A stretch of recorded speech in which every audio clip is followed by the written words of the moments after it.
The traditional story says you already know who conquered half the world on horseback. New DNA evidence says that story was built on an assumption nobody bothered to test. And the actual ancestry behind the Mongol Empire looks nothing like the legend etched into 1,000 history books. For centuries, the narrative has been simple, almost comfortingly so. A single people, the Mongols, rose from the steppe under one leader, Genghis Khan, and swept across Eurasia as a unified ethnic force. One blood, one banner, one relentless war machine stretching from the Pacific to the gates of Europe. Textbooks repeat it. Documentaries repeat it. Even popular culture treats Mongol as though it described one tightly bound bloodline, as fixed and singular as a fingerprint. But historians who actually sat with the primary sources noticed something odd early on. Persian chroniclers writing in the 13th century described the armies of the Great Khan in strikingly inconsistent terms, sometimes as steppe nomads with features distinct from neighboring populations, sometimes as forces absorbing entire Turkic, Tangut, and Khitan populations within a single generation of conquest. Chinese court record from the Yuan period go further, listing multiple tiers of ethnic categorization within the empire itself, separating Mongols from allied and subjugated groups in ways that suggest even contemporaries weren't entirely sure where one identity ended and another began. That's the first crack. If the empire's own administrators couldn't draw a clean ethnic line, why do modern retellings insist on one? The second crack came from linguistics. Mongolic languages, when traced backward, don't sit in isolation. They show deep entanglement with Turkic language families, a relationship too old and too structural to be explained by simple wartime contact.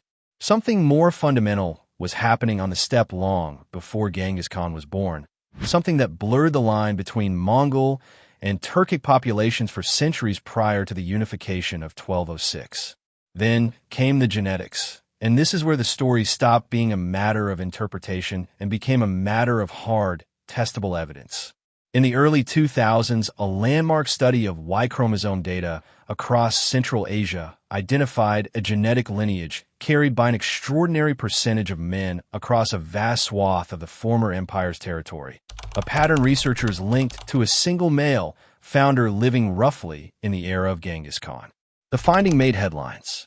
It seemed to confirm everything: one man, one dynasty, one bloodline spreading across a continent through sheer reproductive dominance. But that was only the beginning of the investigation, not the end of it. Because when later researchers went back to the ancient bones themselves, not modern descendants, but skeletons pulled directly from steppe burial sites dated to the empire's founding, the genome data told a very different, far more complicated story. Ancient DNA extracted from steppe burial sites near the Kurlan and Onan rivers, the very heartland tradition assigns to the early Mongols, revealed something researchers hadn't expected.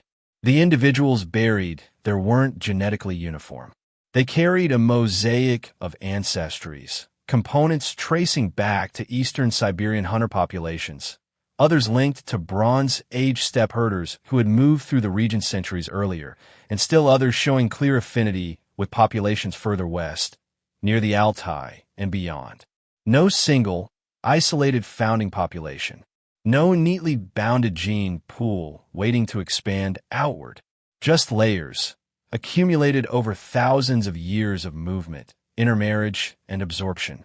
That finding forced a rereading of the earlier Y chromosome study too. The famous star cluster lineage tied to a possible descent from Genghis Khan wasn't evidence of ethnic purity spreading outward. It was evidence of a political and reproductive system, dynastic privilege multiplying certain paternal lines regardless of the broader ancestry those men actually carried. A powerful family's genetic signature can spread through an empire built on conquest and hierarchy without that signature ever representing a single, coherent Mongol race. Privilege moves faster than identity does. So if there was no single bloodline at the root of the empire, what actually held the Mongols together as a people at all? This is where the investigation shifts from biology to something more elusive, politics disguised as ethnicity. The 1206 unification under Genghis Khan didn't create a new gene pool. It created a new political category. Tribes that had spent generations as rivals, Merkit, Tatar, Nayman, Karait, and the Khan's own Borgigian lineage, were folded into a single administrative and military identity almost overnight. Being Mongol, after 1206, increasingly meant swearing loyalty to a decimal-based military structure, not sharing a common ancestor. Genetic evidence from graves dated before and after unification shows populations that look biologically remarkably similar to their supposedly distinct neighbors just decades earlier, because in many cases they were the same neighbors, simply reorganized under a new banner. And that reorganization accelerated as the empire expanded. Uyghur scribes were absorbed to run the bureaucracy. Khitan generals commanded Mongol regiments.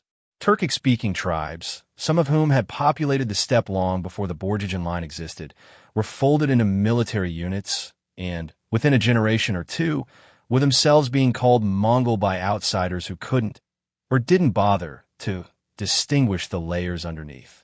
Which raises an uncomfortable question for anyone holding onto the old textbook image. If the soldiers weren't ethnically uniform, if the administrators weren't ethnically uniform, and if even the ruling family's own genetic legacy turns out to be a story of dynastic privilege rather than tribal purity, was there ever really a single Mongol people to begin with, or only a name that conquest made powerful enough to swallow everyone underneath it? The answer researchers have converged on is more unsettling than a simple yes or no, and it forces a rethink of what Mongol ever meant, even to the Mongols themselves. Look closely at the historical record, and the empire's own vocabulary gives it away. Rashid al-Din, the Persian statesman and historian who compiled one of the most detailed accounts of the Mongol world in the early 14th century, described the term Mongol expanding over time to absorb tribes that, only a generation earlier, would have been called something else entirely. Tatar, Karait, Merkit, peoples with their own languages, their own burial customs, their own political histories stretching back centuries. He wasn't describing a nation growing through birth rate. He was describing a label growing through conquest, swallowing older identities the way a river swallows its tributaries. This is a pattern anthropologists recognize across the ancient world, not unique to the steppe. Rome absorbed conquered peoples into Roman citizenship long before those peoples shared any Latin bloodline. The label outran the biology every time. What made the Mongol case so striking, though, was the sheer speed of it. A process that took Rome's centuries unfolded across the steppe in barely 2 generations, driven by a military and administrative system so effective at reorganizing loyalty that ancestry became almost irrelevant to the question of who counted as one of the conquerors. And that speed is visible in the skeletons themselves. Comparative isotope analysis, a method that reads diet and geographic movement directly from bone and tooth enamel, shows individuals buried in supposedly Mongol military cemeteries who spent their early years consuming diets typical of settled agricultural populations hundreds of kilometers from the traditional steppe heartland, only to end their lives fully integrated into nomadic military culture. These weren't outsiders on the fringes of the empire. They were, by every marker available to archaeologists, Mongols, despite starting life somewhere else entirely, as someone else entirely. Genetics simply confirms what the isotopes and the chronicles were already suggesting from different angles.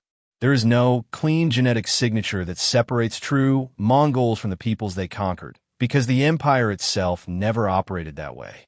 Modern populations across Mongolia, Inner Mongolia, and parts of Central Asia carry a genetic patchwork reflecting this same layered history. A patchwork that predates Genghis Khan, was reorganized by him, and kept absorbing new threads for generations after his death through the Yuan dynasty in China, the Ilkhanate in Persia, and the Golden Horde stretching into Eastern Europe. So the question the title promised to answer turns out to have a more interesting answer than who the Mongols really were. The DNA doesn't reveal a hidden bloodline waiting to be uncovered. It reveals that the entire premise of a single bloodline was the myth all along. And that uncovering it means understanding identity itself as something conquest can manufacture, just as easily as it manufactures empires. That reframing matters for more than academic accuracy. It changes how an entire region understands its own inheritance. In modern Mongolia, genetic ancestry has become part of a broader national conversation, one tied closely to identity and pride in the legacy of the empire. Studies conducted by geneticists working alongside Mongolian researchers have shown that the population today, much like the population 8 centuries ago, carries a blend of steppe, Siberian, and Central Asian ancestries rather than a single unbroken line back to one founding figure. Rather than diminishing the connection to that history, many scholars argue this actually deepens it. The empire's real achievement wasn't the spread of one bloodline across a continent, but the creation of a shared political and cultural identity powerful enough to unite genuinely different peoples under one name, one law code, and one extraordinary military and administrative system. This same pattern echoes far beyond the steppe. Wherever historians and geneticists have teamed up to test old assumptions about ancient peoples, the Vikings, the Celts, the early Germanic tribes, the same discovery keeps surfacing. Ethnic identity in the ancient and medieval world was rarely a matter of pure descent. It was a story communities told about themselves, reinforced by language, custom, and political loyalty, and genetics is now showing just how porous the boundaries of that story truly were again and again across unrelated corners of the globe.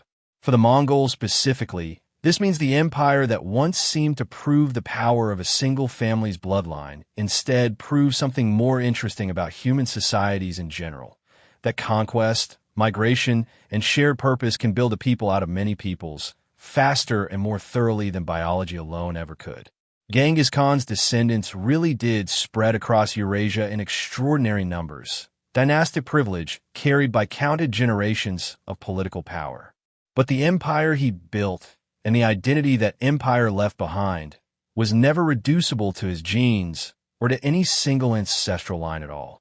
What the DNA finally revealed wasn't a secret bloodline hiding beneath the legend. It was a mirror, showing that the very idea of a pure Mongol people was never more than a useful story, and that the true inheritance of the steppe was never blood alone, but the memory, the movement, and the unity that conquest itself managed to forge.